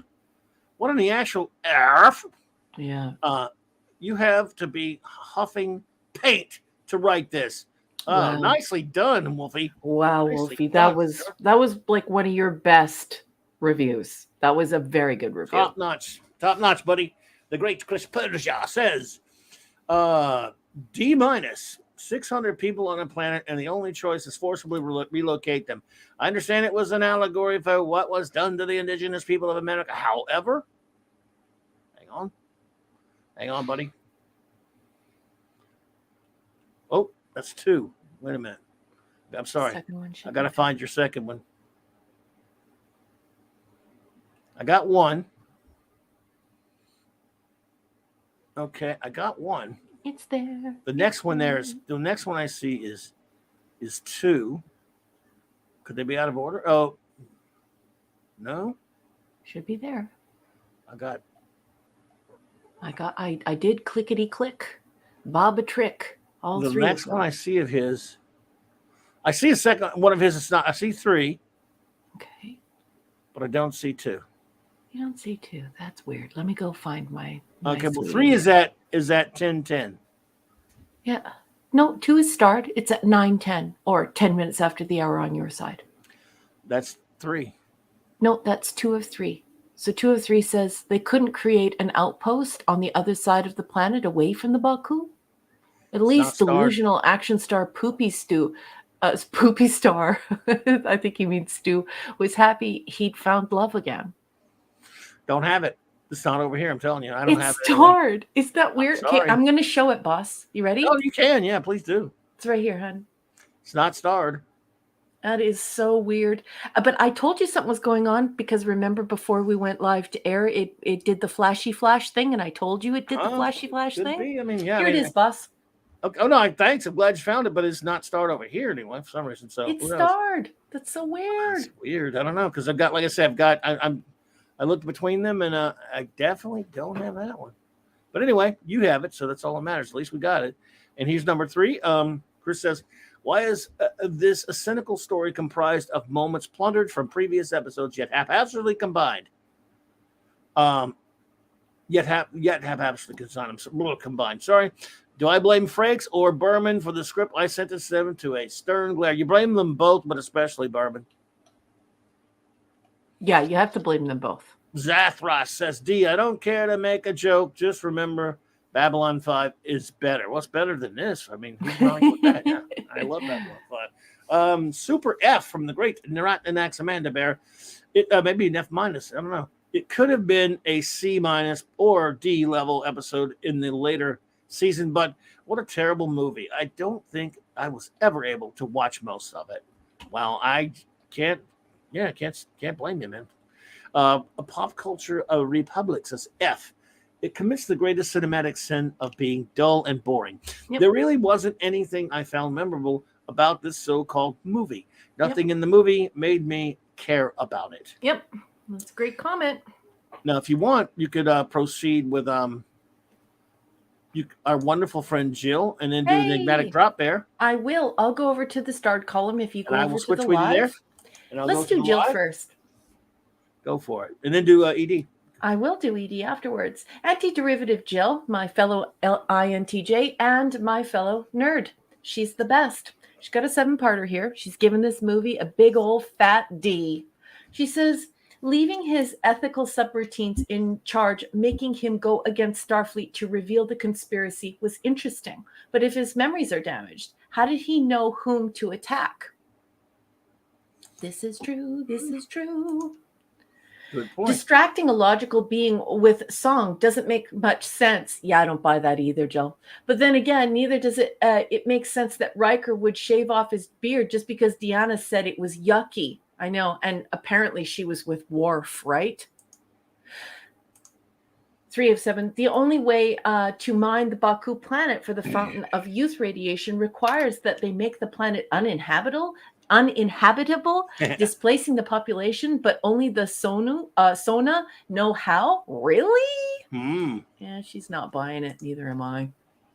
Why did the Sona have a long lifespan with stretchy skin? How does the Baku or planet have time slowing superpowers? Why does the Federation think the Sona will share? Weirdness, unresolved. I totally agree. And 5 of 7. The Federation is made to abandon its morality, making allies with drug dealers and slavers for the sake of a story. I totally agree. This is such a great comment. The radiation makes only Worf go through puberty and gives Geordi eyesight, right? And it's important to note that Geordi was born blind. So I don't understand. Yeah. You know, it's weird. And all it is it's serving the actors instead of sticking with the story. 6 of 7. This movie could have probably been edited down to fairly entertaining season 7 episode, but was so extended and padded into obscurity. And I don't even want to go into the subspace weapons. Totally agree. Well done. Yeah, well said. And then 7 of 7. Also, what did they end up doing with the Sona at the end? The Baku don't want to work with them except for one of them. I don't know. The movie doesn't care. So neither do I. Good I point. love you, Jill. Thank you so much. And now I'm going to go and Let me find. before you do that, let me say something to someone a good someone else has just popped in our and with a super chat. Let me take care of that really quickly. Judge Lott, thank you for being here tonight. It's great to see you. And with a $10 super chat, thank you. You're too kind. I appreciate that. That's very nice of you. Says Clobbert, I met you on Comics Division stream a couple of months ago. If you don't mind me asking on a public stream, where is your comic book store at? Well, it was back in the 80s that I owned it. It was in Louisiana. In Baton Rouge, Louisiana is where it was. It was called Mega City Comics. I think we chatted a little bit before. I think you were someone near my neck of the woods and stuff. But yes, that was in the late 1980s. Of course, I ran a couple of shops before that, and then later ran another one for a friend in New Orleans. So, yeah, that's my comic shop history. Just to let you know. And again, thank you so much, Judge Lott. You were too kind. Appreciate that. And now I'll continue number one. Okay, let's go to Enigmatic Drop Bear, the erudite bear. Enigmatic Drop Bear has got a 6-parter, and our bear, our very erudite bear, is going to give this movie a C-. This is more so a double TV episode than a movie. It lacks the production values required to support the cinematic experience. Even as a TNG episode, it was decidedly prosaic. The problems with the story itself are almost innumerable. Aside with flaws in its basic structure, there are problems with characterizations, pacing, continuity, and its attempt at allegory. Yeah, it just sort of basically abandons the allegory because it's like, this is too hot to handle. The Sona and the Baku are revealed as the same species, technologically advanced, when they fled their homeworld. The Sona leadership were exiled from the colony about 100 years earlier. These facts are massively inconsistent with the story's introduction and call into question the actions of both Starfleet and the Sona. There was no violation of the Prime Directive. How were the Sona able to call in their cavalry if communications from the Briar Patch were apparently inhibited? Yes, exactly, right? And 6 of 6. How does regenerating genetic structure give Geordi his eyesight? His blindness is attributed to a congenital defect. Yes, exactly. In other words, he's been blind since birth. Yes, exactly. I love you, ED. I love you, ED. These are some beautiful comments. Thank you so much. Indeed. Love you. Thank you. Thank you. Thank you. Well done. And now as I'm going to always. go over to the live tab, boss. Okay. Take a bow, Edie. Well, I want to thank, of course, our good buddy, the great Eric K, for the $5 super chat, who says, "What, Clubby on the comic shop? Why did no one tell me? Did a nasty little hobbit just run through our ears, spreading rumors? Cabal, D-Bud Martin." Well, only 2 of us from the comic shop owner Cabal are here tonight, myself and our good buddy D-Bud. But Eric K, I've neither confirmed or denied that. And also, so you know, our good friend Cardinal Sin Gill, he has a few gifts for you as well. I think 1, 2, maybe 3. They are in your starred folder. He's been quite generous this evening. But because he was also making some really fun, snarky comments, I decided to push them into the starred tab and also highlight some of those cool, snarky, fun comments he was making. Okay, well, the $2 super chat from the great Cardinal Sin, Insurrection is the lowest rated TNG movie on IMDb. That doesn't surprise me. Thank you for that. And for the $5 super chat, he says, all the comments about this movie drives a man to drink. I've got one right here. I guess I can't blame you there, buddy. And his review is, he says right here, let's see. F, 1 of 1. This movie would have made more sense if Riker was juggling tribbles on stage while selling home insurance to Ferengi singing My Way. That's about the best review anyone could ever possibly write there, buddy. Thank you, Gil. Thank you, Gil. Again, you're too kind. Thanks, bro. Appreciate that. And he wrote another one. Oh, he said, yeah, 1 of 1. It stinks. He just had to, right? Succinct and to the point. Yes, indeed. Yeah. What was that? Oh, Star, darn autocorrect says, that's from earlier. Sorry about that, buddy. Yeah. The Catman, a.k.a. D.D. Myers, says, Clobby, I give this a D-. I was extremely bored and tired of how they trashed this series. I hated that I felt they messed up. Maybe means messed up the story and most of all the characters. This was extremely tiresome. I concur, Catman, and thank you so much for that review. Shooter 8323 says C. I tried watching it last week, but ended up doing other stuff with it running in the background. Definitely an episode trying to fill a movie theater, which it did not succeed at, if I remember correctly. So, the great Kal-El says F-. If this had been an episode of the series, it would have been pretty good. Actually, even as an episode, it still would have been terrible. Okay. Where to begin? The Bad Admiral plot device is used once again. Why does Starfleet seem to be in the habit of promoting self-serving individuals into positions of authority? Also, the reason for wanting to move the Baku off planet was incredibly dumb. It should have been for strategic reasons in the war against the Dominion, if any possible justification can be given at all for relocating an entire world's population. Another very good point there, Super. Yep. In a clandestine fashion or otherwise, says he. Riker flying the Enterprise with a Microsoft Sidewinder joystick circa 1998 has to be one of the dumbest things I've ever seen on the big screen. Thank you. When I saw that in the theater, I went nuts. I was like, oh, imagine how hot that stick would have to be to move that big of a starship. Yes. So imagine how hot it would be, like tantamount to putting a microphone on maximum. Like you would walk up to it and you would be terrified to even whisper near it. The same would be said for the Atari joystick on a starship. That would be such a hot stick. If you barely moved it, it would be disaster. The entire idea is preposterous. Pretty silly stuff. I thought after the disappointment that was Generations and the somewhat redeeming First Contact movies, that the TNG films would get better, not worse, but sadly I was proven wrong. Yep. Well, weren't we all? Kal-El, I hear you there, buddy. Phantom Outsider has returned for more. Worf never answered Data's question. Also, wouldn't the healing radiation affect both Geordi's eyes and Picard's heart? Only interesting thing was the kid's pet.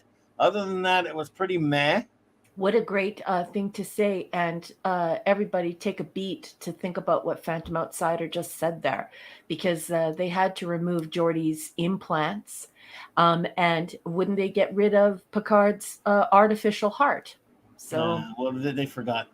Also, didn't we all learn how to slow down time as some of the movie felt like it went on forever? Yeah, it's a good.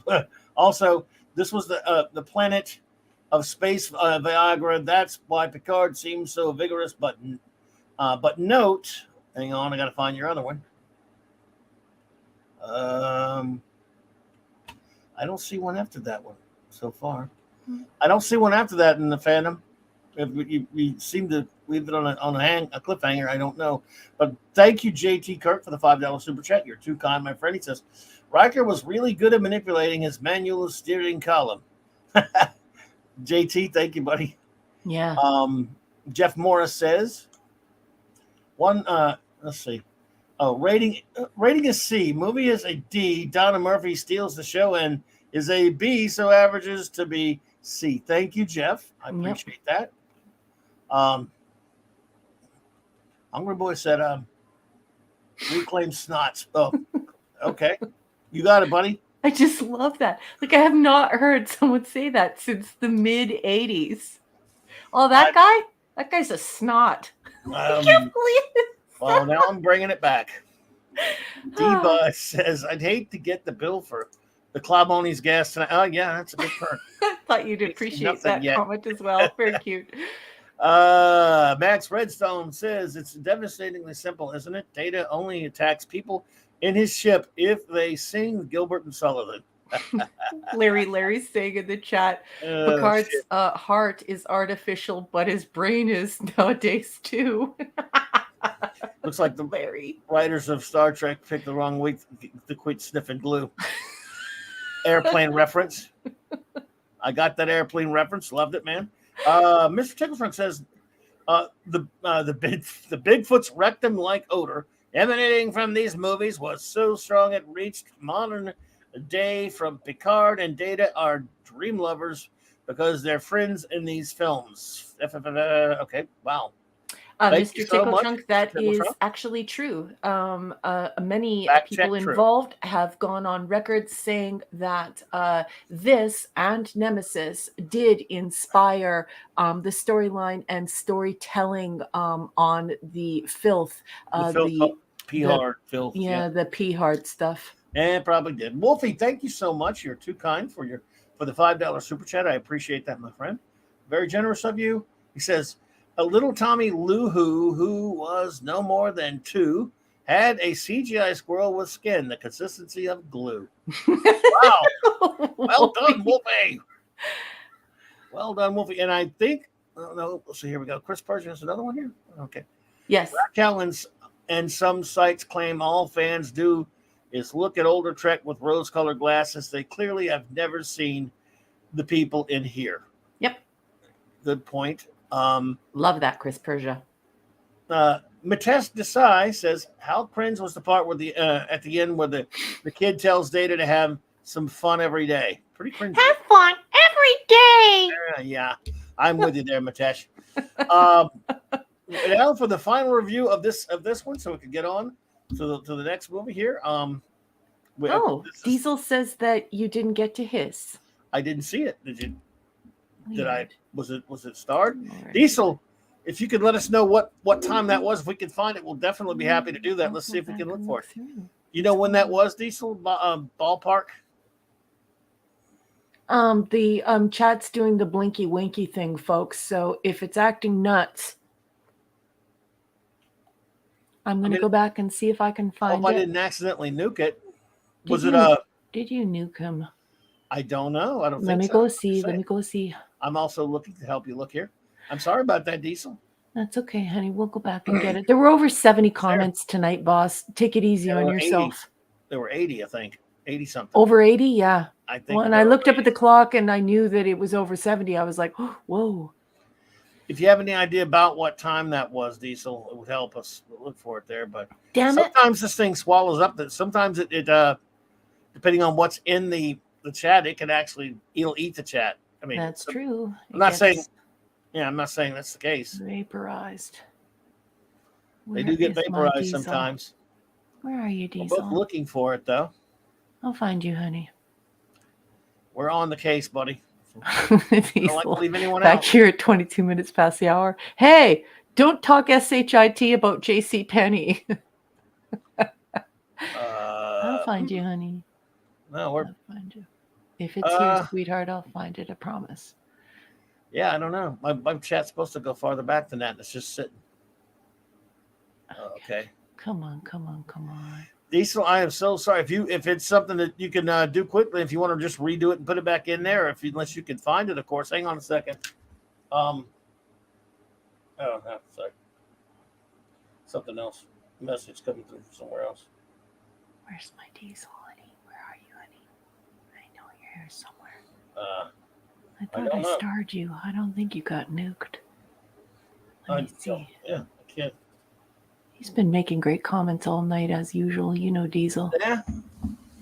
I'm sorry about that. I can't find it, but maybe I'm going to keep looking. If you want to just read. He's going to do it again, he said. Okay. I'm sorry. I appreciate that, Diesel. We try to watch them all, but man, this thing goes fast on us. If you want to write it again, I will read it and as we wait. Oh, there we go. Thank you again. I'm terribly sorry about that, Diesel. He says, "Ugh, f ugh." Yes, I'm 7. I'm 7 and 1.5 years sober, and this movie damn near made me fall off the wagon.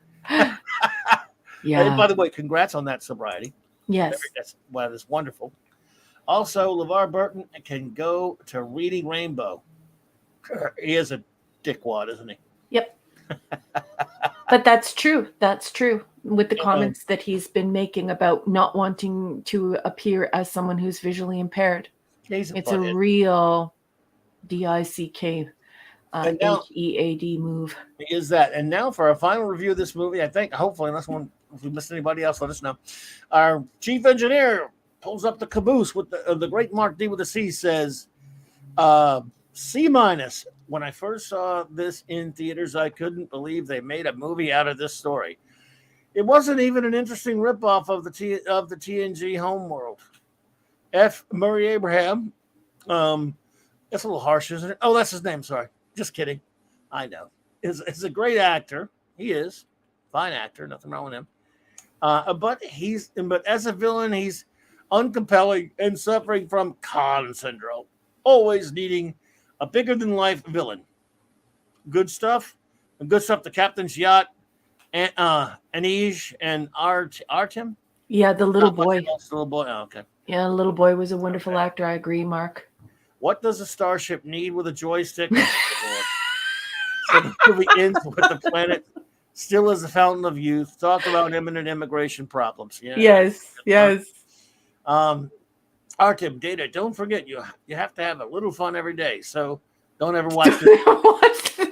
Yeah, you gave it a C-. I mean, that was like that review doesn't match the rating. Just saying it. So funny. We'll beat them up more about that later. So that's it for Star Trek in Erection, folks. We wash our hands of it forever. Everybody, stand up and take a bow. I love you all. Those were amazing reviews. You create the conversation here, and you always make the conversation inspired, tons of fun, hysterical. I loved all of your reviews. Let's move on to Nemesis. Yes. All right, folks, we're ready for our next review. Oh, Minimus is here. Minimusness is here. And welcome. Well, sort of. Just kidding. All right, so are we ready now? We're ready to start our next review, folks. We are ready. Encounter at far point to this. Now we've got our last ever review of the Next Generation crew. Let's all have a moment of silence. They don't deserve it. To hell with it. Well, let's go on and review it. So here we go. Star Trek Nemesis, folks. Are we ready for the picture reveal? Yeah.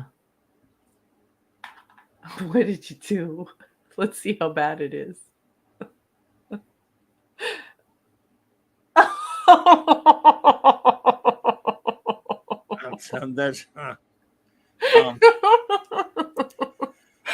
love Gene in the corner. You're all fired. I love you, Gene. I miss Gene Roddenberry. All right.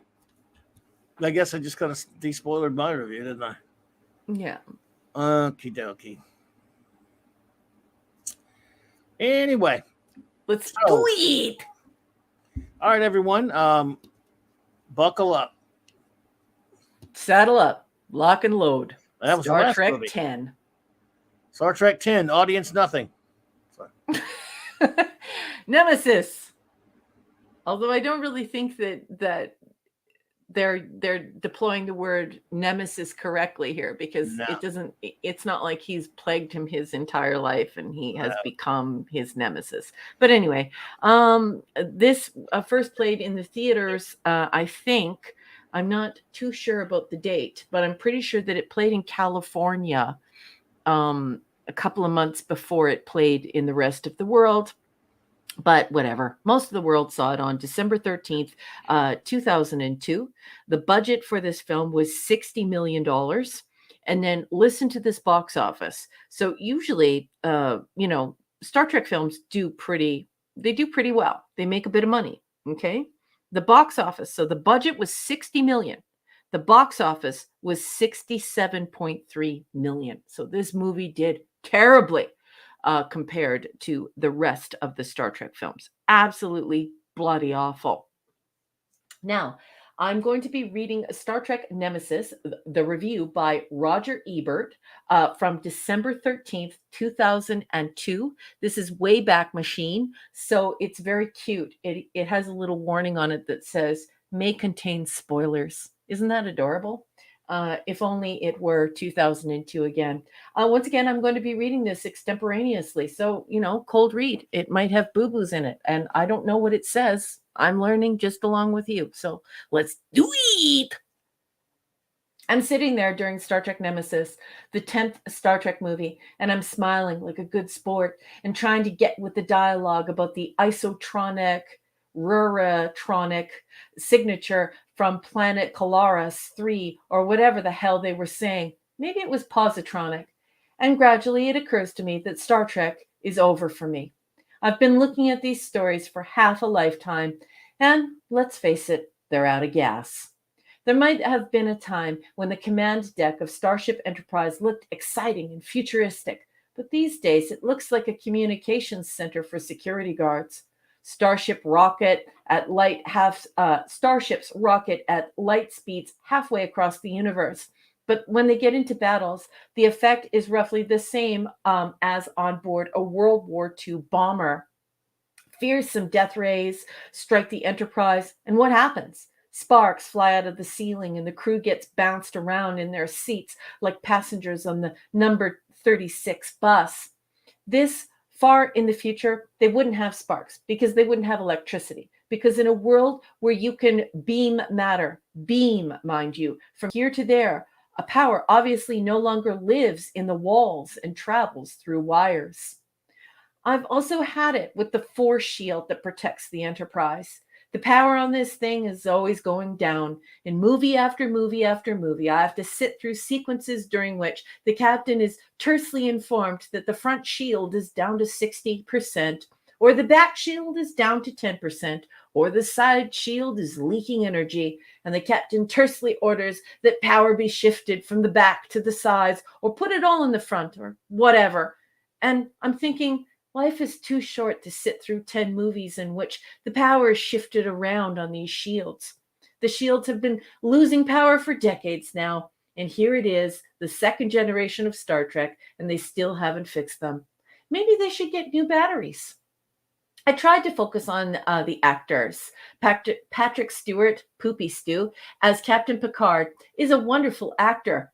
I know because I have seen him elsewhere. It is always said that Patrick Stewart's strength as an actor is his ability to deliver bad dialogue with utter conviction. I say it is time to stop encouraging him. Here's an idea. Instead of giving him bad dialogue, why not give him good dialogue and see what he can do with that? Here's a man who has played Shakespeare. Ah, yes, he has played Shakespeare, but, lots of people have played Shakespeare. And I'll tell you something else. The bulk of Patrick Stewart's career has been science fiction and science fantasy, not Shakespeare. Anyways, the plot of Star Trek Nemesis involves a couple of strands, one involving a clone of Data, which somehow seems redundant, and another involving what seems to be a peace feeler from the Romulan Empire. In the course of the movie, the Romulan Senate is wiped out by a deadly blue powder, and the sister planet of Remus stages an uprising, or something, against being made to work as slaves in the mines. Surely slavery is not an efficient economic system in a world of hyperdrives, but never mind. Turns out Picard shares something unexpected with his rival commander. Although once I tell you that you can no doubt guess what it is, since the movie doesn't work very hard. There is a scene in the movie in which one starship rams another one. You would think this would destroy them both. There are a lot of sparks, and everybody has to hold on to their seats. But the Star Trek world involves physical laws which reflect only the need of the plot. If one ship rammed another, and they were both destroyed, and everyone died, and the movie ended with a lot of junk floating around in space, imagine the faces of the people in the audience. I think it's time for Star Trek to make a mighty leap forward another 1,000 years in the future, to a time when starships do not look like rides in 1970s amusement arcades, when aliens do not look like humans with funny foreheads, and when wonder, astonishment, and literacy are permitted back into the series. Oh, what a good line. Star Trek was kind of terrific once, but now it's a copy of a copy of a copy. And that is all Roger Ebert had to say on December 13th, 2002 about Star Trek Nemesis. And now I'm going to put it over to my captain. Captain, what did you think of Roger Ebert's December 13th, 2002 review of Star Trek Nemesis? And what did you think of the film? Well, it was one of these times when not only do I agree with Ebert, I think he was too kind. I cannot tell you how much I freaking hate this movie. Now, I have heard many Trek fans like it, and that's perfectly fine. Ew. Oh no, I know a lot of people, and the thing that I hear, what I hear the most, and some of my friends might like it, which is again fine. I hate it more than I hate any erection. Now, I think this movie is more moronic than any erection in my opinions. Thank you, Max Redstone. I'll check that. So, every now and then I hear this movie compared to Wrath of Khan. If you're comparing it to Wrath of Khan, friends, wow. Please, I'm not going to laugh at you, but holy shit, I'm going to laugh at you. This is the most ignorant goddamn piece of crap I've ever seen that is not taking place outside of Star Trek, real Trek, that is not the filth. Mm-hmm. This movie is almost as unbelievably moronic as some of the worst episodes of TNG. Yep. It may be more. The character of St. John is stupid and there's nothing interesting about him. I hate him. Tom Hardy, I don't give a shit about him. I know he became a respected actor later. Fine. So did they adequately explain where how they got Picard's DNA? Not for me, they don't. Or well, why wait they would to want hear it. my notes. How old is Shinjan? Yeah. Shinjan, how old is he? That's exactly what I say in my notes as well. He's 1 year old. I guess he's what. I don't know how old he well, is. no, I want you to think about what is He said. was in those mines. They basically lead us to believe he's 1 year old. But anyways, please continue with your review, boss. Right. It's not much of a review. It's a rage because this movie is everything about it. All right. The dune buggy scene. Just an action set piece because it's in a movie theater. The new data. Why? Why was it? Who built it? Why would the prototype of data? Why would Noonien Sung have built one, and why would Romulans have it, and why would it be on this planet? Did the Romulans build it, and they just pretended it was from Noonien Sung? Do we know this? Did they make it, or did Noonien Sung make it? Do we know? I'm asking. What are you asking? Go ahead, ask. Who built B4? Oh, yeah, they say that it's Sung. So, why is it on this planet near the Romulan neutral zone? Why? Yeah. How did the Romulans get their hands on it? I guess you could conceivably believe maybe a Romulan spy got it. How did Data not know about the prototype? How did Data's mother, whom he met, who was an android herself, how did she not tell him about B4? Yes. B4 is not interesting. Here's another thing. It just goes to show that you have no guts because you're planning when you put B4 in there. That's a big time. That's like a big neon sign that says we're gonna kill Data, but we're gonna have Data, and Data's just gonna transfer his memories in it and become B4. So it's not. There's no stakes to that at all. No. When Data gets destroyed or goes and becomes super Data and flies through space. Oh no, that's also in my notes. And goes to the other ship to get himself destroyed. You don't care because the movie's already horrible anyway. But there's nothing there because so what? They're just going to put his memories in B4, and eventually B4 is going to be. Yeah, but this is what we were talking about earlier. This idea that Star Trek does not belong on film because everyone knows that Data's mom was an android, and that was a story about transhumanism. So she was inserted. Her personality was inserted into that robot body, that android body, and she specifically said, I didn't want to do this again. I was scared about what was going to happen. And so she makes it quite clear that it's Lore and Data, and that's it. And that's it. And so that's crap. And there is what's B4 with a neck port. Oh God,